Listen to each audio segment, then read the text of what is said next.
This episode is brought to you by LifeLock. The holidays mean more travel, more shopping, more time online, and more personal info in places that could expose you to identity theft. That's why LifeLock monitors millions of data points every second. If your identity is stolen, their US-based restoration specialist will fix it, guaranteed or your money back. Get more holiday fun and less holiday worry with LifeLock. Save up to 40% your first year. Visit LifeLock.com/podcast. Terms apply. Atheists, agnostics, long-haired weirdos, short-haired weirdos, vandals, hooligans. The government, hug the government, love the government, hug the government, love the government, hug the government. Welcome to The Politics Guys, a place for bipartisan, rational, and civil debate on American politics and policy. I'm Northern Kentucky University political scientist Michael Baranowski. I'm joined today by my conservative counterpart, Cleveland area attorney and defender of freedom, Jay Carson. Hey, good morning, Mike. Morning, Jay. How are you doing this morning? Oh, I'm feeling like I just wandered back out of the jungle, but good to be here. good to be here with you. It would be weird if you weren't here because I'd be by myself, so that's a good thing. But before we get started with everything we want to cover this week, I just want to say thank you to a number of new supporters. We have Matthew and Womp, who's a new yearly supporter. There's Kirk, who's a longtime supporter who moved from monthly to yearly and saved himself 10% in the process. And Will and William, who are both trial supporters. Thank you so much, guys. We really do appreciate it. It means a lot. And if you're not already a supporter, we hope you'll consider becoming one. I think it's a solid value. You can become a supporter for less than the cost, I checked, of a Starbucks Grand Latte. And so, instead of getting some mediocre coffee that you're going to be done with in, I don't know, half an hour or something like that, you get a month's worth of us and an all-access pass to our very active Discord server. It's kind of blown up since the election. And I'm offering, Jay, a special bonus. Yeah, I didn't tell you about this, but what's that? As a special bonus, any new supporter or current supporters who increase their level of support from now until the end of the year can get a personalized haiku from me. Now, Jay, I don't know if you noticed, I used to be a regular haiku writer. I even did a haiku of the day thing on the social media for years ago. And I thought it'd be fun to get back into it. And so I can guarantee you no two haikus will be the same. They will truly be customized to you, suitable for, I don't know, framing, needlepoint pillowcases, maybe even a tasteful back tattoo if you go in that direction. Wow. So yeah, you could also say if you increase your contribution, Mike will not send you. There you go, yeah. But if that might be better, actually, yeah. But if you would like that, just write haiku me, Mike, as you increase or become a supporter, and I will get on that right away, and you will soon be haiku'd. Or, as Jay suggested, maybe please God, Mike, whatever you do, don't haiku me. And I'll do that too, or not do that. Anyway, so why don't we get on with it? President-elect Trump, I'm still having trouble with that. President-elect Trump has, though, been moving quickly to put together a team for his second stint in the White House. And as of this morning, we're recording this Saturday, November 22nd, he has announced picks for 14 of his 15 cabinet positions. We're still waiting on agriculture, I'm sure with bated breath, as well as most of the non-cabinet sort of top-level positions in his administration. And to me, his choices to this point haven't really been all that surprising, given what I think we know about his determination to avoid the sort of insidery establishment, adults in the room sort of folks who I think he felt really thwarted him the first time around, or as some others would look at it, maybe you too, Jay, managed to constrain some of his worst impulses. But this time out, I think he has a fairly deep bench. I know he has a fairly deep bench of sort of MAGA loyalist types to draw from, and that's what he's done, right? I mean, Tulsi Gabbard, RFK Jr., Elon Musk, and I should point out Musk, by the way, a guy who supported Obama, Clinton, and Biden before, I don't know, dark MAGA, I guess, sucked him into its maw or something like that. Anyway, but Jay, before we get into specifics, including Matt Gaetz withdrawing as Attorney General nominee, to me, like I said, almost all of these picks make a lot of sense. If you start from the belief that Donald Trump feels that the deep state, as he sees it, is awful, and so, of course, he's not going to consider most of the sort of usual suspects who are steeped in deep statism for most positions, especially in areas like justice or the military or intelligence, where I think he's felt the most constrained. So these picks, to me, not at all surprising, pretty much what I expected. Gates aside, we'll talk about that separately, but that's my overall take. I wanted to get yours. So I think you could be right, but I would point out maybe two alternative views. One, and this is something Justin and I brought up, it could be just in terms of deep state folks. I made the point that, you ought to have people who are insiders to do this, to if they really want reform, you need someone who knows where the bodies are buried, how things actually work, and that sort of thing. But it's likely that Trump does not have binders full of those people. I think that's one factor. And I think the other one that I think maybe animates this more than just the idea of, I'm going to put in an outsider who's going to break stuff, is that these are all telegenic personalities. Either they're on TV or TV adjacent, or are comfortable in the media.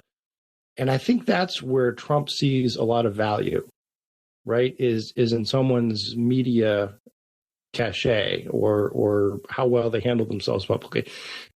And I think that's maybe just an interesting take, that he's looking less for maybe managers and more for spokespeople. The theory being, well, okay, you can have some undersecretary who's an actual insider guy who really runs the stuff, but we've got somebody really great to send out on the Sunday shows or onto whatever cable news. And that's just kind of my thought. Because my concern that I raised with Justin is, if your goal is to dismantle the deep state, just putting in a new person at the top and to say I'm hereby dismantling it, I don't think that's gonna work. I just functionally, I think the deep state will keep on chugging along as it always has, and no matter who's on top. But anyway, that's my take, is that Trump is very interested in the TV abilities of the people he picks, and that's sort of a metric by which he judges a whole lot of people, I think.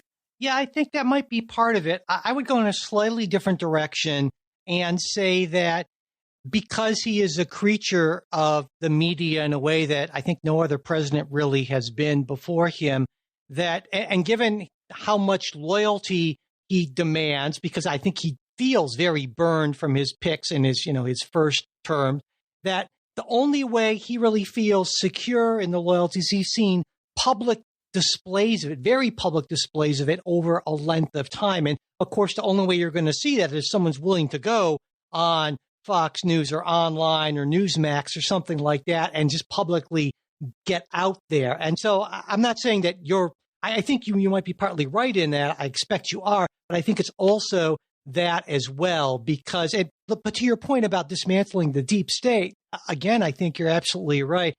This is something that I have at least some sort of theoretical knowledge of. I actually did my dissertation a million years ago for my doctorate about what's called the principal agent problem, which basically means that if you put someone in charge of an agency who doesn't necessarily know anything about the agency, as you put it, where the bodies are buried, it's very easy for them to get overwhelmed or hoodwinked or some combination thereof. Why it's super important to have those sort of second level managers that are people that you know and trust. And I think you're right. Yeah. Those are people that are a lot harder to identify.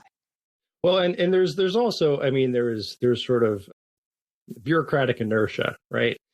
That I think any of these folks could, I could see, and this doesn't just apply to government. It applies in the corporate world and nonprofit, all over the place, right? New leadership comes in and they storm in and say, we're going to do things different. There's a new sheriff in town. Starting tomorrow, we're going to have these changes and these changes. And then sort of the second in command guy says, well, we can't exactly do that tomorrow. So let's set that off for next week. And then we'll get back. All right. Well, then we're going to do this and this tomorrow. Well, no, we'll we got to work through this process to do that before we can get to that next step. And it's very easy to slow walk changes in a bureaucracy. And even if you have someone who is very centered on, here's what I want and when I want it. And I think you're putting in people who don't necessarily have that vision, right? I don't know that, and I shouldn't say everyone, right? Because I think it depends on the agency we're talking about.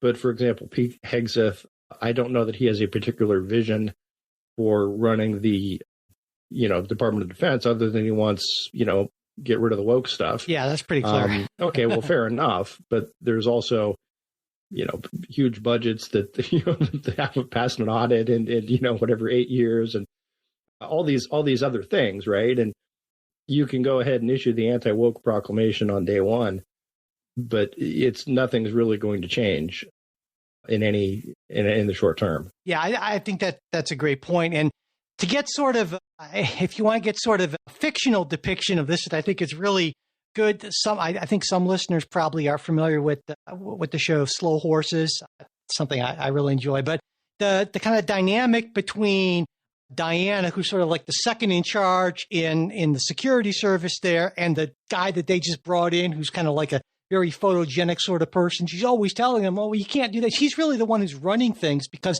he just doesn't know enough to know who to ask about what and so forth. And that's just really important. And that's why I think it's not just the cabinet picks, but it's also that in combination with what we'll be talking about after this segment, the DOGE thing is so very important, that group, assuming that happens along with the Schedule F sort of thing that I'm sure will be, one of the first executive orders Donald Trump signs when he gets back into office. And you have to kind of have all of that together. And even all of that, still, there's an awful lot of inertia. So, but let's talk a little bit about specific picks, or let's start actually with the one pick that failed. And that's, of course, Matt Gaetz, who said that he had excellent meetings with senators, and J.D. Vance took him around on Wednesday. But I don't know how excellent they could have been, because by Thursday morning he said, well, I guess that's not going to happen, So yeah, again, maybe not a surprise there, but Donald Trump wasted no time in announcing a new pick. So clearly he had somebody ready to go, a former Florida Attorney General. It's almost like that could have been his plan all along. Maybe so, right? Pam Bondi, she's another Trump loyalist, and she actually helped defend Trump during his first impeachment. She's got very close ties to Trump's incoming chief of staff. They work at the same firm, or did, and Trump's daughter-in-law as well, who happens to be RNC chair. It gets very incestuous here at a certain point. But before we get into the Bondi's nomination, what is your take on the whole Matt Gaetz saga? Looking back on it, I was going to send you a text that when this happened, that Trump's probably sitting back in Mar-a-Lago with a quarter pounder with cheese, chuckling away that, hey man, I really had them going. That he totally kind of punked you and America in that, thinking that Gaetz would actually be Attorney General. It's one of those things, and I've said this before, there really ought to be some like a 12-syllable German word or something for it, that things that after they happen seem so obvious that they never could have happened any other way. But you actually, things that you're surprised by, but then you realize, oh, of course, that was never actually going to happen. And I think that was one of those sorts of things. I guess the surprise was how quickly it fell apart, as opposed to, he actually shows up at hearings or something and it gets ugly.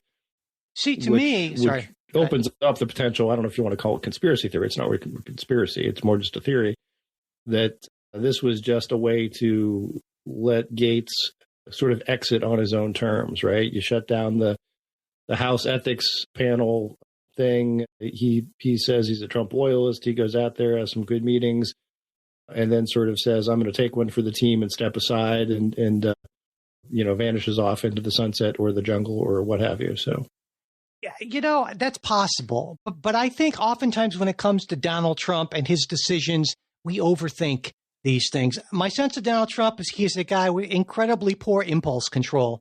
He's prone to momentary enthusiasms. I get that because that sounds a lot like a description of me, actually. So I sort of understand that to a certain level. But my understanding is that he announced the nomination of Gates originally shortly after he and Gates had been talking, I think, on a plane somewhere about the attorney general thing. And I could totally see this coming about him just saying, well, hell, why don't we just nominate you, Matt? And Matt said, oh, sure, why not? Let's roll the dice, see what happens. I don't think it was 4 or 7 or 38 dimensional chess. I think Donald Trump just said, well, hell, sounds like a good idea. Let's go with it and see what happens. And plus, I mean, there's that added benefit of let's see how far I can push the Senate on this thing. Yeah, no, I think there's something to that, too. Okay. The let's see how far I can push them.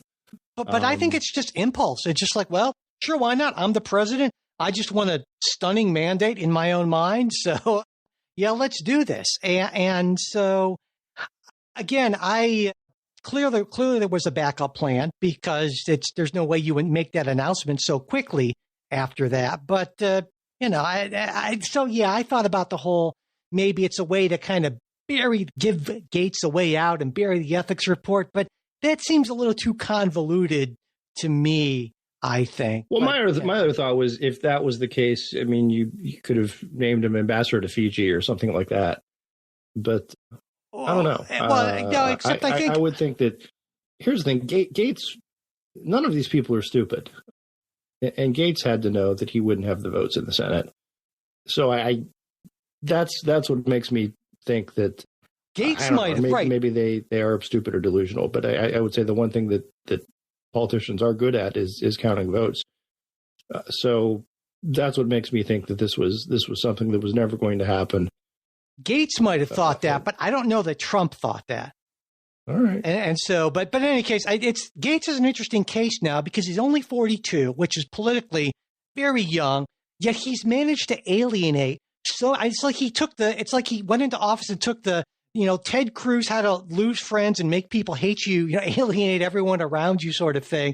And a guy who's so incredibly hated, I don't think that Ron DeSantis is going to appoint him to any sort of, there's talk about, well, it's a way to get him into the Senate. I don't think there are any Republicans who want him on Capitol Hill, hardly, or not too many, certainly. There's a small handful. No. And given the fact that he's alienated so many people, and I think he's kind of, I won't say he's radioactive. I mean, Florida is a solidly red state, but I don't know that he actually wins statewide office through the Republican primaries, gets through that. And so I think maybe the most likely landing spot for him is, some commentator on Newsmax or Fox or something like that, raking in, I'm sure, big bucks, but he kind of painted himself into a corner a little bit here, Yeah.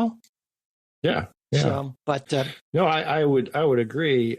I think he's certainly not in contention for any elected office in the next, 2 foreseeable cycles. Yeah. So I think you agree with me that talk that DeSantis is going to appoint him to fill Rubio's Senate seat. That would just be political malpractice on DeSantis's part. And plus, I don't know that he likes Matt Gates. I think it's generally safe to assume that anyone who knows Matt Gates does not like Matt Gates. Well, and why would you want the guy who blew up the House for no reason exactly to put him in the Senate? Yeah. And again, you have a little bit of a more comfortable majority, but still not much of one. So. Yeah. And also, you don't want a guy who'd have to be running for election 2 years from now, who'd probably be the front runner, explaining how, well, I don't know, but she looked 18, or no, I didn't really do the illegal drugs. I mean, why bother with that when you can have someone who's a much cleaner sort of candidate in those sense? So, absolutely. So anyway, whatever happens to Matt Gates, I'm glad he's gone, at least for now. But now his replacement nominee. Well, I think so are Senate Republicans. Oh yeah, absolutely, yeah. There was the audible gasp when he was nominated. There was an audible sigh of relief when he withdrew. So. Yes, without a doubt. And so I think Pam Bondi is a much more sort of traditional sort of choice, right? I mean, 8 years as Attorney General of the third most populous state in the country. Clearly, she accused of statutory rape. There's that, absolutely.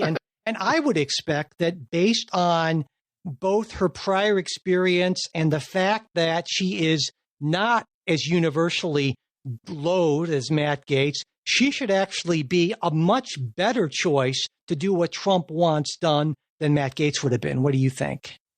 Oh, very much so. Well, I mean, again, one of your dogs would have been one of the better choices to do what Trump wants to do than Matt Gaetz. But yeah, no, I think she'll be fine, and I think she will move through without too many bumps. Yeah, I mean, I expect it'll be a party line sort of thing, because, but still, that's, they have the votes, and I don't think there's going to be any Republicans. Well, there certainly will be enough Republicans to confirm her, and I think she's going to be exactly the sort of attorney general in terms of what she does that Trump wants, and she'll do it much better than Gaetz because she actually knows what she's doing. Right. So there we go.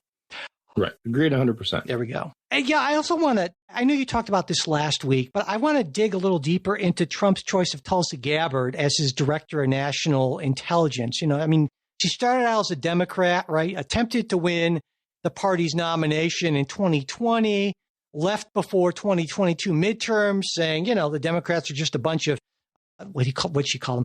Elitist cabal of warmongers. That's not a traditional Democrat sort of epithet, but, I think there are a number of people, both on the left, obviously, and also on the more hawkish right, who feel that her views on Russia, on Ukraine, should be disqualified. I mean, she said that Russia had legitimate security concerns regarding Ukraine joining NATO, and that if the Biden administration just acknowledged that, the war could have been avoided. She's also, she shared Russian misinformation about these alleged U.S.-funded bioweapons lab in Ukraine as a pretext for Russian invasion of the country. And I think Elizabeth Warren summed up the view of kind of the anti-Gabbard contingent best by saying, do you really want her to have all the secrets of the United States and our defense intelligence agencies when she has so clearly been in Putin's pocket?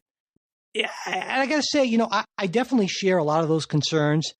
But when I talked with her, that was for that Politics Guys interview I did with her back in May, she didn't exactly come across to me as being in Putin's pocket. At one point, she told me that, Putin was wrong to invade Ukraine. That's a fact. And her argument was essentially that the big problem with U.S. policy since the invasion is that we don't have a clear and realistic objective, kind of an end game in Ukraine. It said that basically without that, we're just funding a war of attrition. And of course, risking the possibility of a potential nuclear escalation. And I'll make sure to put the link to the full thing in there for folks who haven't listened to it, but because we talked a lot about that stuff.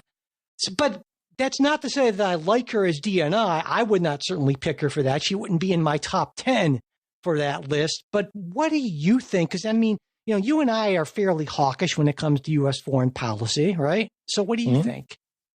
So I think there's something that's troubling, and it's happened with a number of people, Tulsi Gabbard among them, who I think Hillary Clinton said was a Russian agent, right? In her words, not exaggerating, but literally saying, she is, in the old days, they used to call that McCarthyism.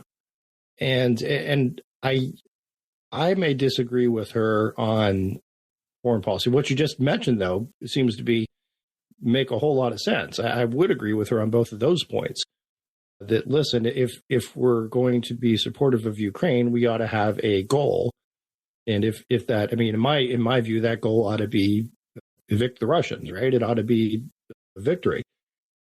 But instead, the Biden administration did pursue a policy of sort of, not losing, sort of the prevent defense, right? We're just gonna do everything short of just to kind of to keep alive, and I think that's troublesome for a number of reasons, both humanitarian and strategic. And the idea of anytime someone says, well, maybe we shouldn't go to war with Putin, or maybe China's the bigger threat, or that sort of thing, right? They're accused of, well, you're a Putin stooge, and You are, not even a Putin sympathizer, but you're actually working for him, right? Well, I got to say, I agree with that. That's unfair and uncalled for. This episode is brought to you by LifeLock. The holidays mean more travel, more shopping, more time online, and more personal info in places that could expose you to identity theft. That's why LifeLock monitors millions of data points every second. If your identity is stolen, their US-based restoration specialist will fix it, guaranteed or your money back. Get more holiday fun and less holiday worry with LifeLock. Save up to 40% your first year. Visit LifeLock.com/podcast. Terms apply. Blinds.com is kicking off the savings early with Black Friday mega deals all month long. A Blinds.com design expert can help you make the perfect selection on your schedule. We can even handle everything from measure to your whole home installed for just one low cost. With over 25 million windows covered, Blinds.com is the #1 online retailer of custom window coverings. Get up to 45% off site-wide and a free professional measure right now at Blinds.com. Rules and restrictions may apply.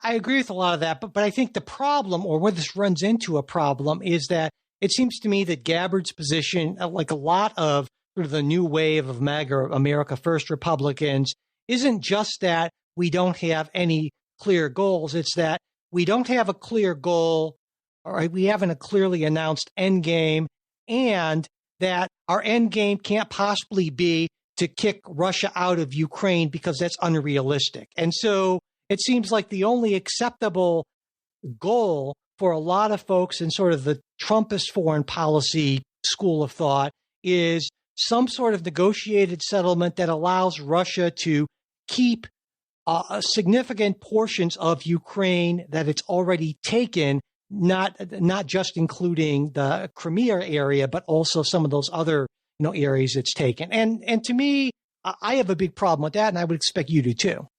I have a big problem with that being a goal, but I also, let's put it this way, I don't think it's a outside the Overton window type thing, right? I mean, it's sort of the same argument that we had at the end of World War II, right? Or during the Berlin crisis. It's a question of containment versus rollback. I'm personally a rollback guy, but I'm right there with you. But I'm saying I'm not. I don't want to dismiss containment as a look. If this is the feasible option, and if there's information that other folks may know that we may not, right? They're always. You could let's put it this way. You could very much make the argument that we should have come up with some sort of a peace in Vietnam much sooner than we did. Right, and a bunch of lives would have been saved, and a bunch of money would have been saved. Yeah, again, sure, I'm say I'm a staunch anti-communist, but I'm saying that point of view is not unreasonable. Yeah, no, it shouldn't be disqualifying, or it shouldn't be grounds for suspicion of espionage, right? Right. Though she has been, and I guess the problem is, it seems to me, especially or it shouldn't put you on the no-fly list. Well, here's my problem, or here's what I think a big part of the problem is back in the pre-social media days, if you were an intelligence community, a defense community, sort of higher up person, your goal was to have the lowest profile possible. If you were in the news, then something had broken, something was wrong. And this is clearly not the world we live in anymore with a lot of these folks, especially when you have a president or a president-elect like Donald Trump who is, like you said, is looking for that sort of TV experience, that brash sort of thing. But when it comes to intelligence stuff, then people are very different on Twitter and social media or in media appearances than they often are behind closed doors. And so Tulsi Gabbard will say and do some what I think are really stupid things that maybe play well on Twitter or on X that you really don't want your DNI doing, or a potential DNI. Well, again, and she isn't DNI yet, and her Twitter behavior, I would expect, would change when she gets the position. I would hope that the DNI would just not have active social media accounts. I don't know. Right. That's just me. Post, but that's a great meeting today. Crazy talk. Nuking China or something. Yeah. But that aside, that's a lot to put aside.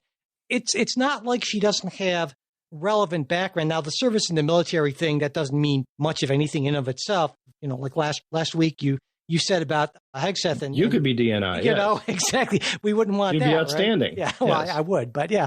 But she actually has some relevant committee experience, right? She had 2 years on the Homeland Security Committee.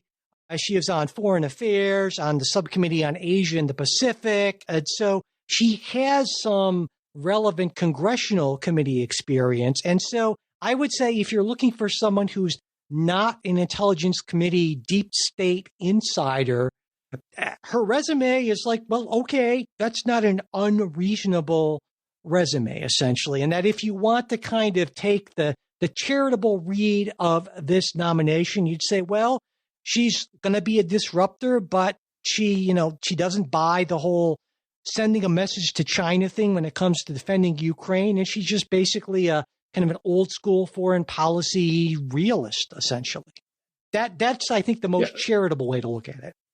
Yeah, well, I also think that the director of DNI is something that's a little different than, say, director of CIA, in that they're more focused on intelligence gathering that rather than operations. Even so, with the CIA, I think they're less policy making and more policy doing. I see what you're saying. The CIA being the more policy doing, yeah. Basically, as opposed to putting her in charge of State Department or something like that. Yeah, and so the piece the bit you read from Elizabeth Warren, though, this is what troubles me. Her sense is am I not comfortable with her having access to America's secrets? That's not a complaint about I don't think, or I disagree with her on policy, or I don't think she'd be an effective administrator. That's indicating I think she'd sell us out to Putin. And to me, that's a very much a bridge too far. If this is, that's the point. If you have Elizabeth Warren, if you have a real reason to believe that this person is a security threat, then by all means, let's hear it.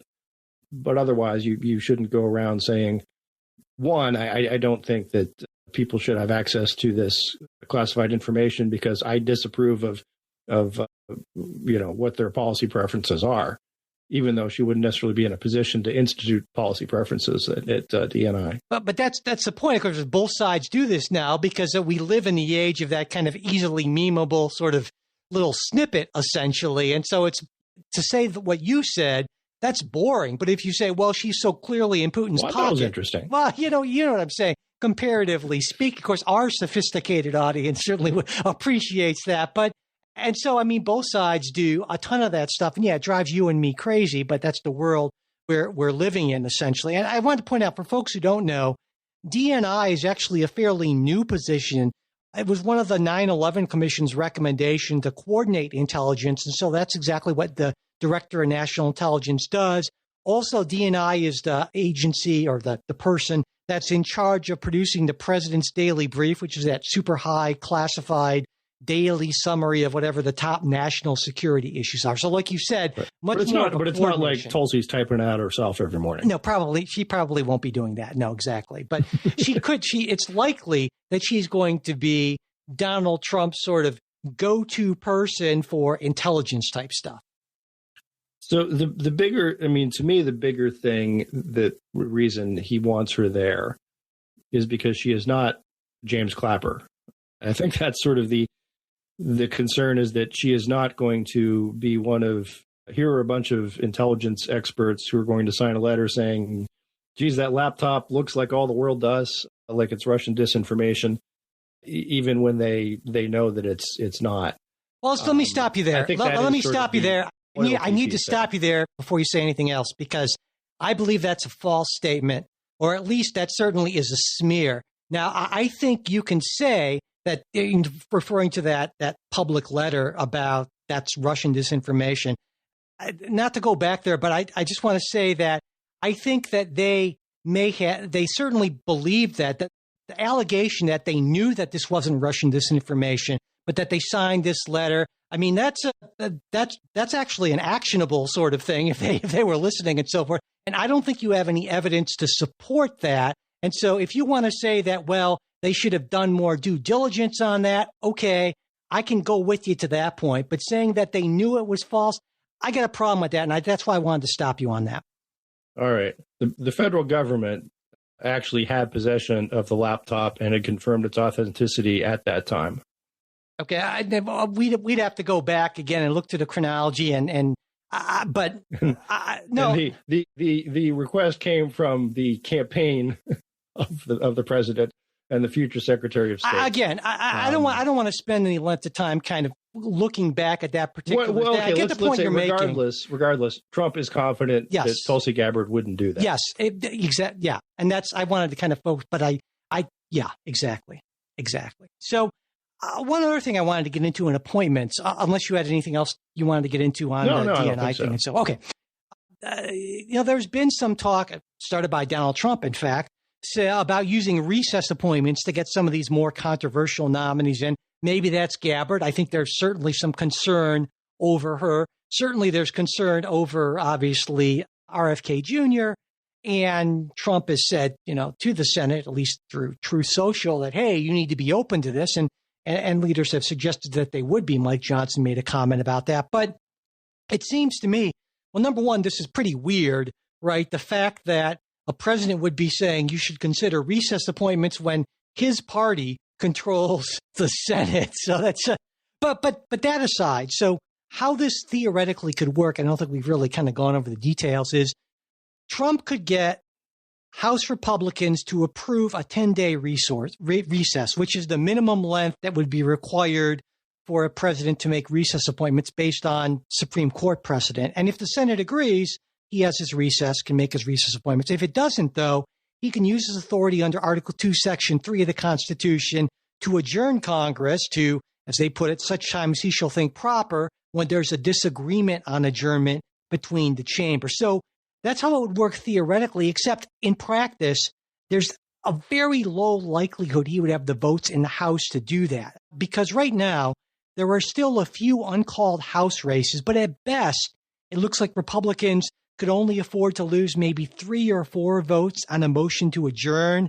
And that's not even factoring in those 3 Republican House members Trump has chosen for administration positions, including Gates, who said he's not coming back to the House, until special elections could be held to, determine to get their replacements in. So you're talking essentially you need almost complete party discipline, maybe 1, maybe 2 defections on something that I think would be pretty controversial. So to me, I would be surprised to see recess appointments. What do you think? I don't think there will be any. Yeah, there you go. So we are in. I think the whole recess appointment gambit was an effort by Trump to insert himself and try to move the Senate leadership elections one way or the other. That didn't really happen. He ended up with John Thune, who said, well, I don't know, maybe. Right? I mean, which is what you're going to say. Yeah. It's like, oh, well, we'll consider everything. Which I think is the absolutely correct answer. Yeah. Right. And, so I don't think he's going to push that more than he needs to. Besides, I think I really do think he wants to have a loss on 1 or 2 of these because it solidifies his victim standing. So do you think he wants to feel like he's the victim of his own? I get that. Can you believe these guys? Yeah. I get your point, but I don't know that another way of looking at it is he doesn't want to look weak if he can't get his nominees through a Senate that's controlled by his own party. So I don't know. I see your point, but I'm not sure I necessarily agree with that. But you're right about the victimization. I think Trump is much more comfortable playing the victim than actually kind of being, anything other than the victim. He's a good victim. I mean, do you think Trump would really lose sleep over if RFK doesn't get through? No, you're right. Yeah, on that sense, no, he doesn't care about that as well. Yeah, Bobby, did my best for you. Sorry about that. Exactly. But, Yeah. And on one other nomination thing I guess I want to talk about. I know you and Justin talked about Pete Hegseth's lack of qualifications to be Secretary of Defense.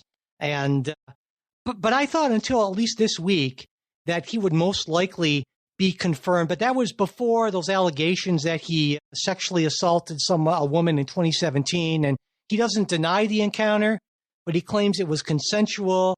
And at the time, the Monterey County DA in California there decided not to file charges, believing that the case wasn't strong enough.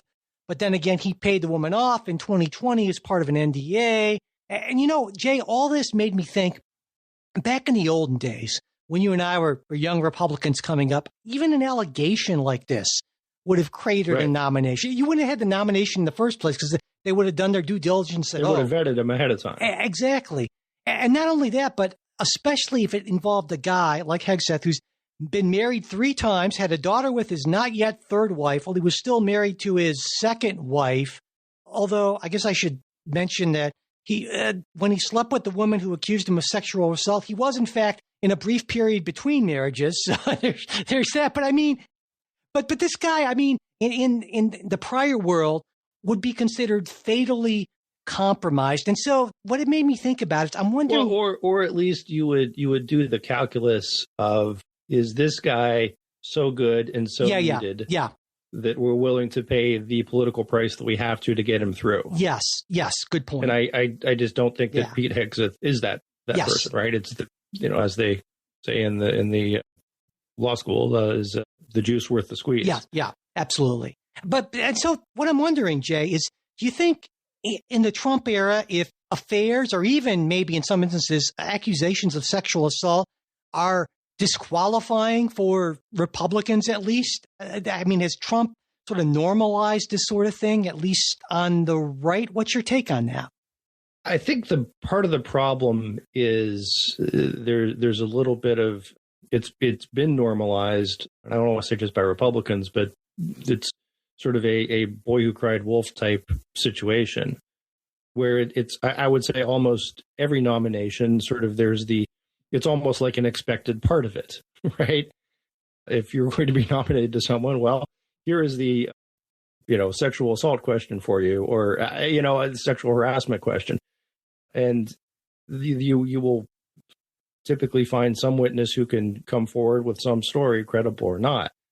I made the point we were talking with Justin. I mean, President Biden's been accused of sexual assault. I don't think those accusations are particularly credible, but there it is, right? And I think that's an important point. Is that but what we're seeing now? I mean, and I would say that Bill Clinton was I believe credibly accused of rape, and that kind of went by the by. But I mean, there was a time when Republicans felt that if you were accused of something like that, that was an impeachable offense, right? That character mattered, and there are different. Well, let me just finish. Let me just finish. Lying in a deposition about it was an don't let me just finish. That's fine.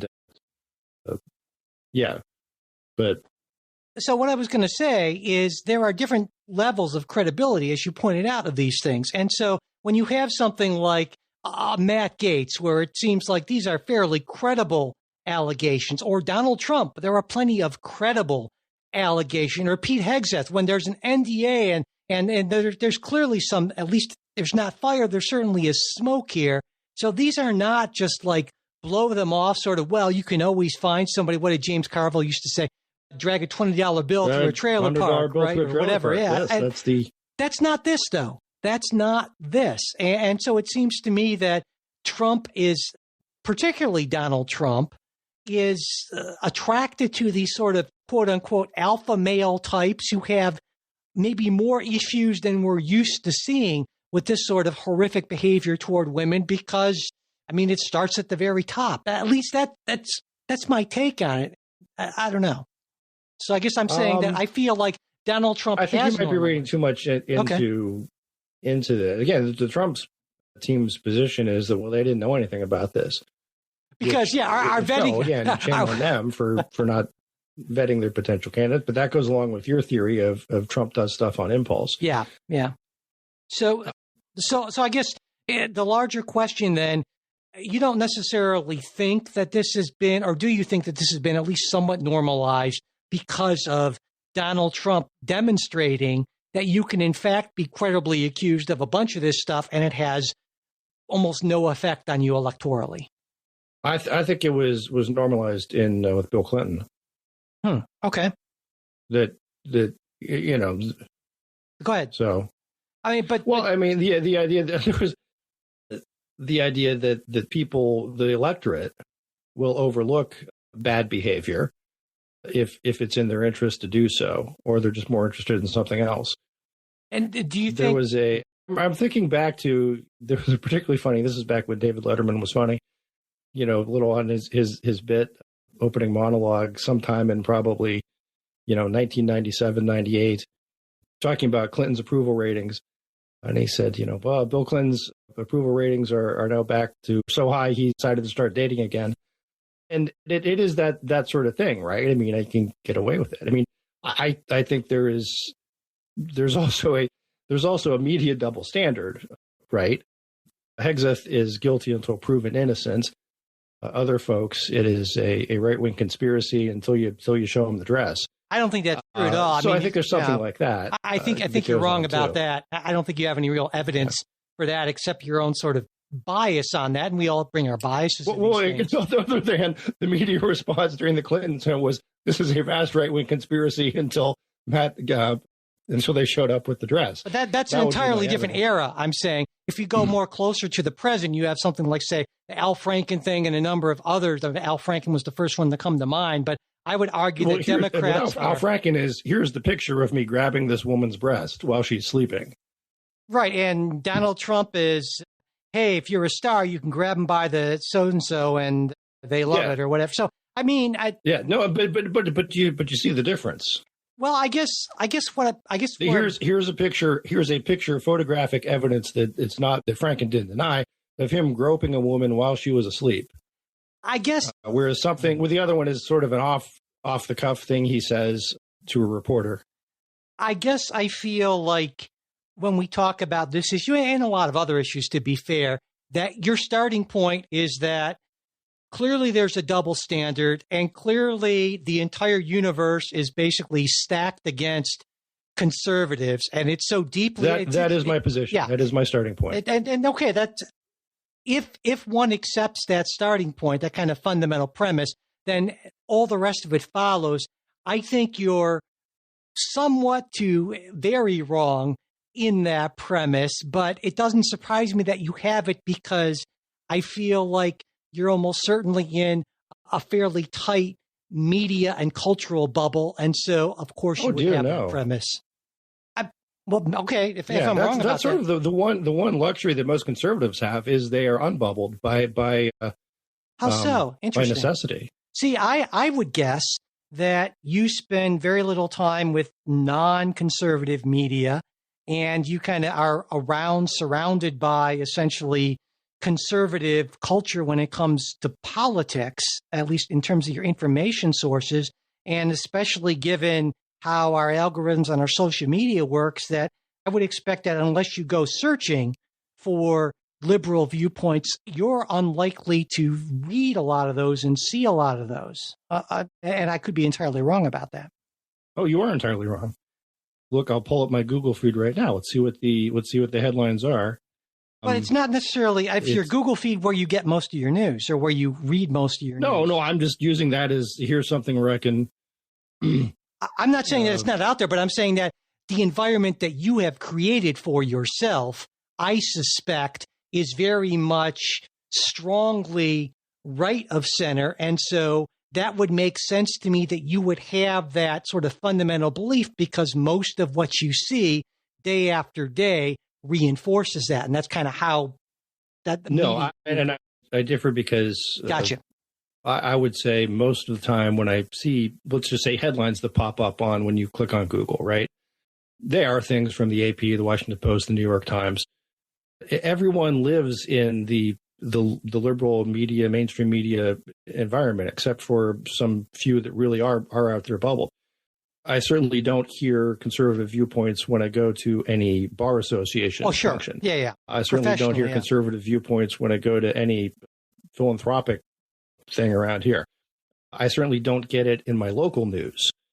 It is instead the drumbeat of one side. And I would say it's the left that tends to be more bubbled.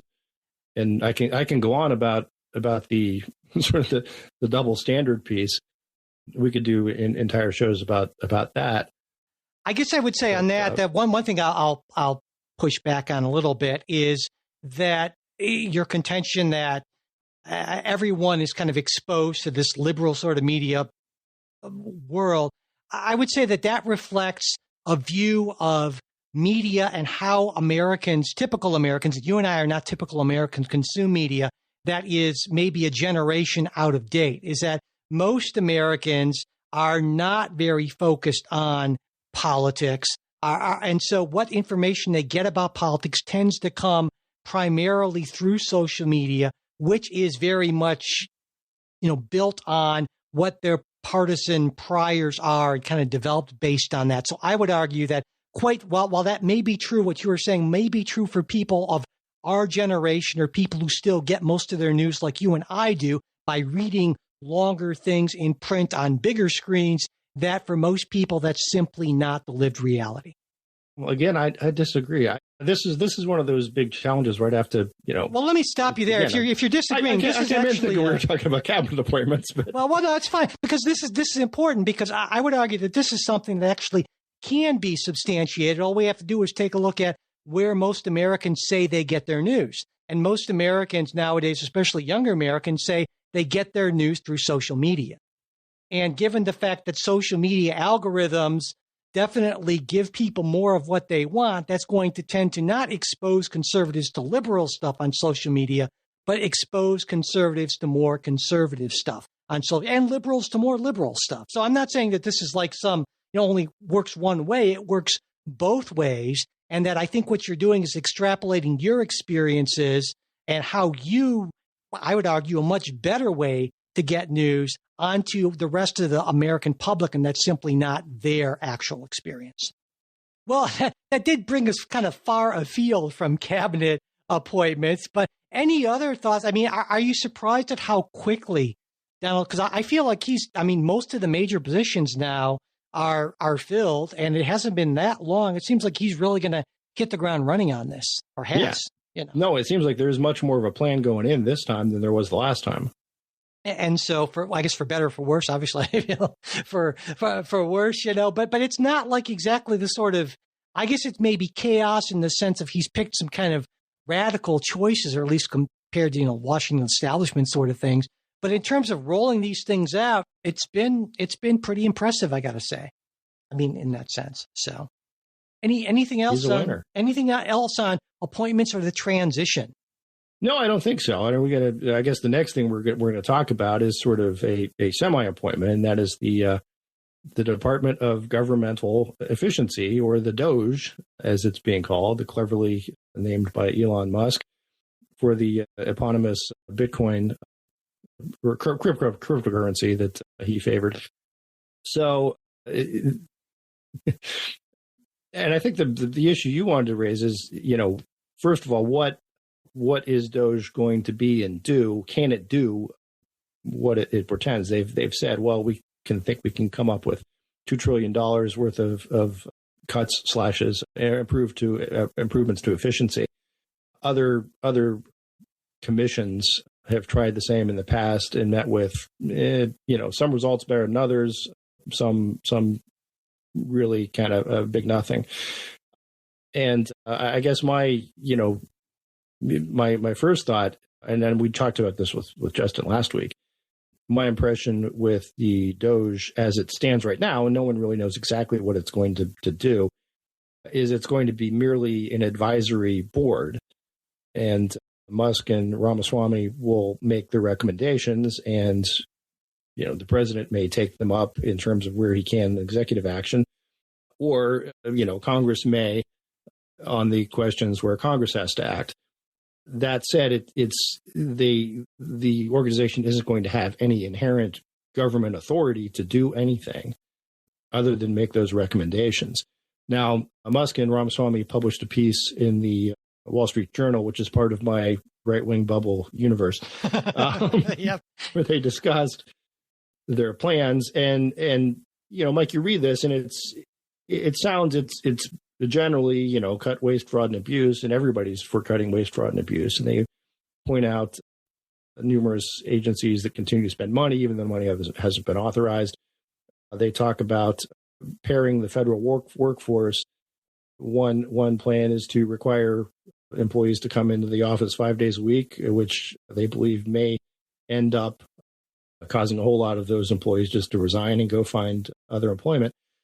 To even bigger sort of, the one article, Musk sort of, just spitballing here, but, we'll just eliminate everybody's job, depending on whether Social Security ends in an even or odd number, and do these sort of like mass cuts and take it from there. I don't think anything like that's going to happen, but I do think some of these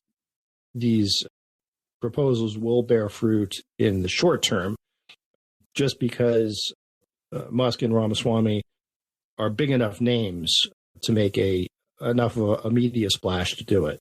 Yeah, Your thoughts, but it was an interesting piece. I mean, it started out with the same sort of overblown rhetoric that I've just gotten so tired of. That Donald Trump had a mandate for sweeping change. It's like, okay, well, if you think that's a mandate for sweeping change, as opposed to people just don't like paying a lot for gas and eggs. But anyway, and then the entrenched and ever-growing bureaucracy represents an existential threat to our republic. Say, oh my God, the existential threats to our republic apparently just come hard and fast all over the place. It's like, it's amazing that we're still around, but whatever. Okay, fine. It's clear what they're doing here. A lot of it is just sort of smoke and mirrors. You mentioned the thing about, well, there's all this money that's not been authorized, but really it has been. And for folks who don't know how the budget process works, you're lucky. But how it traditionally worked is that Congress would first authorize government agencies to spend money on things, and then it would separately appropriate that money. Now, Congress has gotten away from doing that because it's all they can do just to pass appropriation bills as opposed to a separate authorization bill. And so now, in effect, the appropriation becomes self-authorized, saying, here's the money spending on this. We don't need to have a separate authorization bill.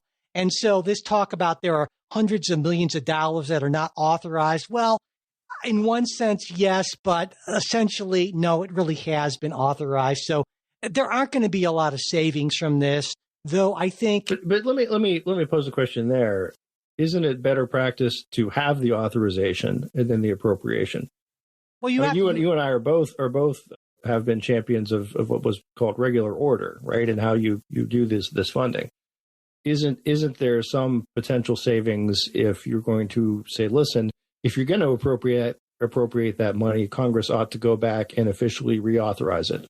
Well, I mean, you can say that, but there's nothing that says that Congress has to do it that way, essentially. So again, my point is not, you're right. I think that generally speaking, you can make a case that there are good reasons why Congress moved to separate authorization and appropriation. It gives you kind of two cuts at it to make sure there's more oversight, that sort of thing. But you can't just simply come in and say, well, this money has not been officially authorized, when really the appropriation essentially authorizes itself. And so therefore it can't be spent. So that's what I'm saying. But I think you're right as a general point that, yeah, there are good reasons for that. But where I do think there will be some traction is on forcing a lot of employees out. You already mentioned some of those things. Another thing is Donald Trump, and I think this is part of Project 2025 or Agenda 47. I get the numbers confused, but I think in both of them, moving a number of agencies outside of D.C., right, that along with the show up to work in person 5 days a week, even if you don't maybe necessarily need to work from the office, these would be great ways to get people to quit and cut the workforce that way, essentially. And so, yeah, but I found it was interesting, though, that, in that Wall Street Journal piece, that Musk and Ramaswamy said, it's important that we treat these employees with respect, and it's, that sort of thing. But then he goes that same week and says, oh, by the way, there's this faceless bureaucrats of the deep state. Ashley Thomas. No, it's not a faceless bureaucrat. It actually named somebody, Ashley Thomas, Director of Climate Diversification for the International Development Finance Corporation, said she had a fake job. And so what ended up happening? Well, when you're Elon Musk and you tweet that out to tens of millions of people, well, what did she got a ton of online harassment, had to, shut down her or make her social media accounts private. Is that treating someone with respect? I mean, I guess Musk was able to restrain himself long enough to put that word in a Wall Street Journal piece, but fundamentally, I think he's a bully, and this is the sort. I think that's problematic behavior. Well, does she have a fake job? It's not. No, it's a real job. I mean, And the fact that he would but it didn't. She tweeted that she had a fake job, right? No, I'm saying no, Musk tweeted. I'm saying that Musk tweeted that she had a fake job, and it was a retweet to another post, and he said, "So many fake jobs out there." And that's just this sort of irresponsible sort of thing. I mean, he's very Donald Trumpian in that sense, and that I think he also has poor impulse control, particularly online. And as the world's richest guy, he can just say, well, I don't care. What are you going to do? I'm Elon Musk, the world's richest guy. But it's a bad combination, I think. And the fact that they're spending so much time together, I think Donald Trump needs to be surrounded by people with really good impulse control, not people like Elon Musk. And that partnership troubles me for so many reasons. And not only that, but of course, the fact that Elon Musk stands to gain a whole lot from this, depending on the recommendation. And I know it's an unpaid job, it's a commission, but I mean, the big deregulatory push on this, I wouldn't be surprised if a lot of these deregulatory recommendations are going to focus on things that involve Elon Musk's businesses or things that are good for Elon Musk. And also Ramaswamy, who's not nearly, not the world's richest guy, but he's almost a billionaire. And so he does okay. Yeah, he definitely does okay. So, I think it's not going to amount to a whole lot. I would be surprised, I'll say this, if there were any truly significant cost savings that come out of this sort of thing. Though I do think there will be some regulatory changes that will be made, because that's the other part that we didn't mention. Is in that article. Yeah, they take very much aim in terms of saying, listen, this is a new regulatory world now in the post-Loper environment, meaning no more Chevron deference. And also major questions doctrine. The major questions doctrine, West Virginia versus EPA, that it sort of forces some of these issues out of the regulatory world and back into Congress, which I think is a healthy thing. But yeah, generally speaking, I do too. In fact, that's the point they make, is they make this distinction between executive orders and agency rules that they see as substituting for lawmaking, which are not okay. And that's why they cite, West Virginia versus EPA and Loper Bright. And executive orders that roll back regulations and previous executive orders that should have been enacted through legislation, which they see as perfectly okay. And that's kind of the agenda. And so I think in that sense, yeah, Donald Trump can certainly do a lot, and agencies can do a lot in terms of rolling back those previous orders, though it's not as easy and seamless as you might think, because you have to follow the Administrative Procedures Act and go through your basic kind of, procedures. And that's certainly something that Donald Trump's administration struggled with on a bunch of occasions in his first go around. And I expect there to be a number of other struggles with that similarly in the second administration.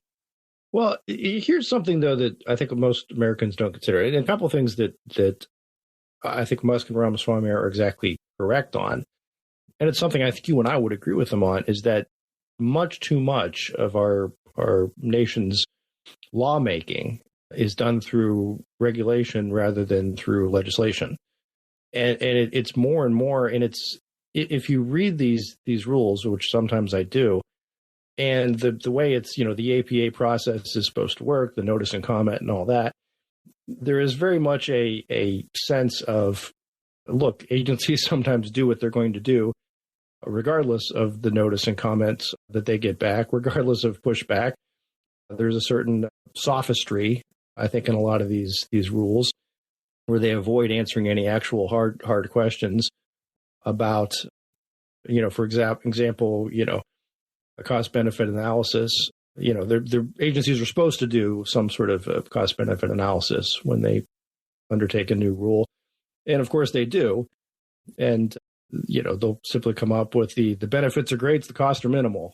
Moving on. You know what I mean? Or the opposite. You're right. Some commentators have said that these will impose really high costs. But it's the opposite in conservative administrations, where we on the left will say, yeah, they're totally calculating the benefits. They're downplaying the benefits and playing up the cost. But you're right. It happens. And there's a lot of, like you said, there's a lot of sophistry. Conservative administrations would be less likely to impose costly rules in the first place. Right, they would be more rule averse to begin with. Good point. Yeah, absolutely. So yeah. But no, overall, I would agree. I think it's difficult to make big sweeping change in terms of all this money. You're not going to dismantle the regulatory state through the DOGE or, get great savings. And I think you and I have talked about this before that, look, everybody's against waste, fraud, and abuse, and it's always there. You can always find it and you can always trim it back. But the government spending problem isn't just waste, fraud, and abuse. You could eliminate all of the waste, fraud, and abuse. There's a whole lot of other just, government that you need to eliminate. And that I either eliminate or move back to the states or allow the private sector to take on those responsibilities. Yeah, and a lot of times, that's a great point. That's the issue, right? And if you're not the math just is what it is, you're not going to get rid of the deficit by cutting waste, fraud, and abuse. And not only that, but get rid of the debt. Yeah. But sometimes the actual efforts to cut out all of the waste, fraud, and abuse can actually cost more than it would achieve. I think you know what I mean. In that there needs to be there's a certain level that's going to go on. If you try to get rid of all of it, your enforcement costs are going to be so much you're going to end up actually being worse off. There's another. Right. But I made the point with Justin last week that to some extent, if you are ever really going to seriously address the country's fiscal concerns, you have to start somewhere, and you have to sort of start developing that discipline, right? If you don't have the discipline to say we're going to cut waste, fraud, and abuse, how are you actually going to make the tough choices? Sure, yeah. I mean, you can't just say, well, waste, fraud, and abuse is just a thing. We'll just let it go. We'll let it run rampant. Absolutely, and that is the one that sends the message that yes, it's okay to continue to. And I made the point with Justin, which you should have listened to a lot. I did. Right? I listened to a lot. I listen to every episode you do with Justin, as opposed to you who just don't even bother to listen to episodes. They don't. No, I don't. I'm like, thank God it's my day off. No, but there's also something a part of democracy that runs on whether you want to call it waste, fraud, and abuse or strategic investment. It depends on who's getting the check, right? Greases the wheels there a little bit, yeah. So I get it, yeah. But there's another point, kind of semi-related to this, is that I think you can make at least somewhat of a case that if you want greater government efficiency, and there's a distinction to be made between efficiency and size. Now, there are plenty of conservatives who would just say, I just want government to be smaller and less intrusive. But that's different than saying you want government to be efficient, because smaller isn't necessarily more efficient and bigger isn't necessarily less efficient. And I think Elon Musk actually in a tweet, it had to be a tweet, I assume, because that's how he communicates, right? He said something, I think this last week, the government runs on ancient computers and software. It needs an upgrade. Yeah, but that doesn't come cheap at all. We're talking about massive systems at tens of billions of dollars. I mean, sometimes you have to put a lot of money in on the front end to get these fixes longer term. And I don't know if there's much of an appetite, say, for instance, for saying, well, maybe the IRS shouldn't have, 2-decade-old systems or 3-decade-old systems where they can't even find programmers hardly for the ancient languages they're using, computer languages. So let's give them an extra $20 billion to fix up their computer systems. Well, people are like, well, more money to the IRS. The hell with that. Let's give them no money. And so, well, there again, it depends on where this money is deployed. Exactly. But my larger point about, listen, we are approving, and this goes back to this authorization and versus straight ahead appropriation. If you have an authorization that has some firm strings attached to it, in terms of you're using this for infrastructure building, buying new computers, as opposed to the Inflation Reduction Act, which reduced inflation by bringing on like 80,000 new IRS agents. That's sort of the issue there. I think people would be much more likely to buy into a computer upgrade than we're hiring more federal employees. Yeah, except, I think if given that choice, yes. But I think how it ends up playing out is that, we're going to spend more money on the government. Why are we going to give them, at least for the smaller government is better, and it's always a bad idea to give the government more money because, of course, taxation is theft and government is evil. I mean, I exaggerate for effect, but you understand what I'm saying. And so it's a harder sell to the right. But yeah. I think if you look at Musk's What they're saying, though, is this is in conjunction with a big decrease in the federal workforce. Yeah, and certainly the other argument, look, is the computers, you buy them once. The employees, well, you pay them every year, more every year, and get additional liabilities on top of that. But that's the problem. But that's the problem is things like ongoing infrastructure stuff in budget. And you say computers, you buy them once. Well, not really. You got to keep on buying and upgrading. But you know my point. Not buy them once, but you buy them infrequently. Less frequently, it's a capital improvement as opposed to a everyday operating expense. But I think that's a problem with almost any large organization. It's so much harder to build a coalition of support for the sort of, well, we need to keep on making incremental investments in our infrastructure over time because that's not nearly as exciting or as flashy as a new this or a new. You see what I'm saying? And so then, I guess, but look, as a conservative. I would think most conservatives, if you give them the choice and say, listen, we've got some money here, we can spend this on capital improvements, or we can, just give everybody a raise, they're going to go with the capital improvements every time. You think?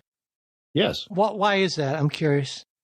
Well, a part of it is this idea of efficiency. One, okay, you're going to do this, make this investment. It's going to make everything else work quicker, faster, more efficiently, cost less. Secondly, when you're doing capital improvements, you're spending money and you're getting an asset, right? You've got something tangible there. If you want to say, well, we're using this to hire 80,000 new IRS agents, it's less clear what the tangible benefit is that you're gaining from that. See, I would think that I would argue as a matter of accounting. I would think that people are tangible assets too, aren't they? I'm not trying to be funny about this. I mean, people are, I would argue, the most important assets of any organization. Is that Dear God, Mike, don't you're wandering into dangerous territory here. No, but I mean, like for instance, an IRS that just had computers and no people would not be a functional IRS. But you could at least envision a functional IRS with people and maybe not a lot of computers now these days. I think the most important asset in any organization is good people running the organization because without that, you can't. So I would say if you have the best computers, but you have poorly paid, demotivated people, you're not going to have a very good organization. Maybe. I mean, it depends on how good the computers are. Jay stands up for great equipment and crappy pay. Is that what we're hearing? Well, here's the thing. If they're crappy pay, but they're not doing it. My point is when the government spends money on infrastructure, if they say we're going to build a new bridge, we're going to repave this road, there is something directly tangible there that people see and can use and will be in use for decades, typically.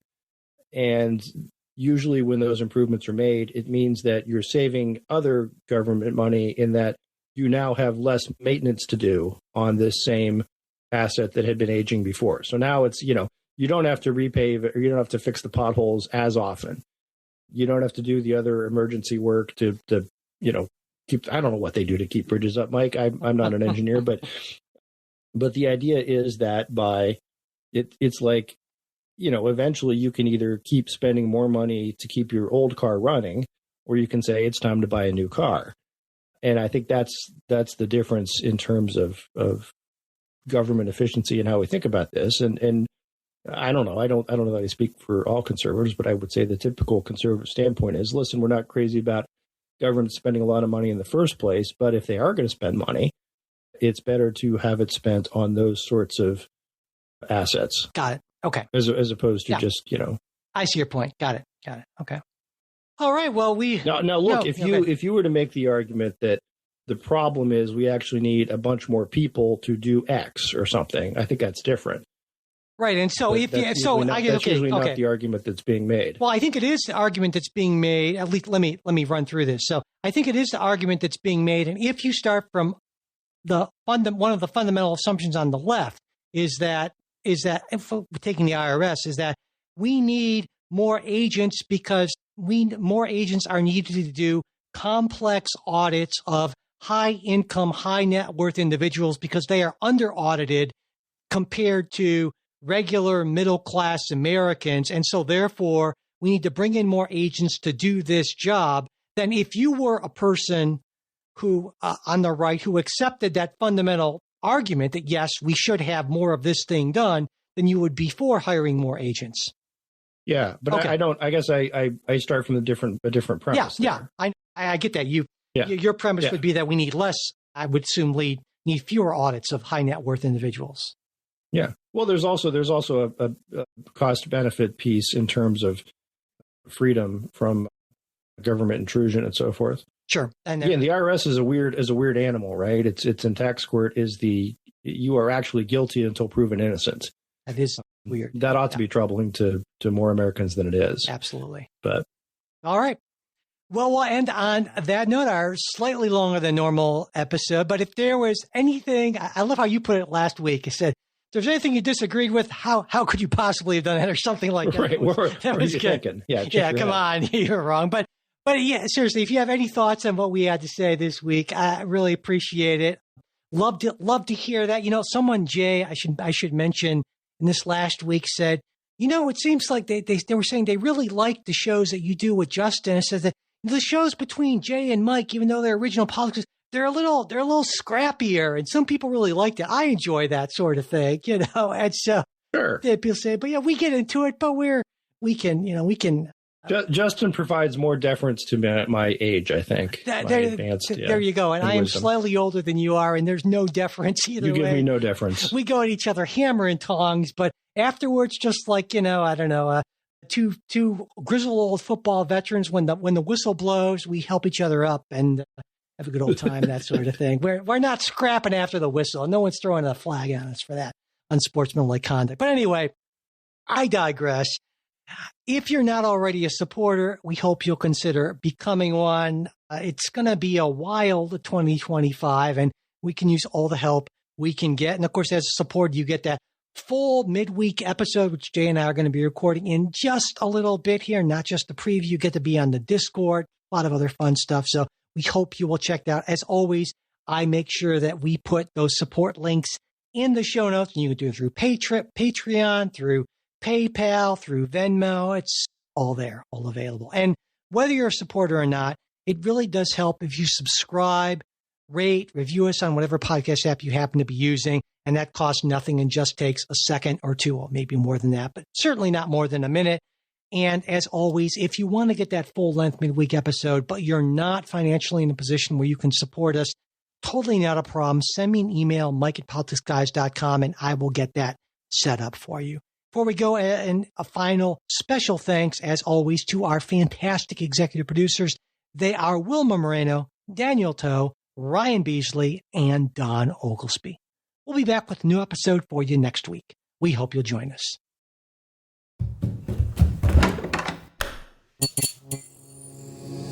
This podcast is part of the Democracy Group,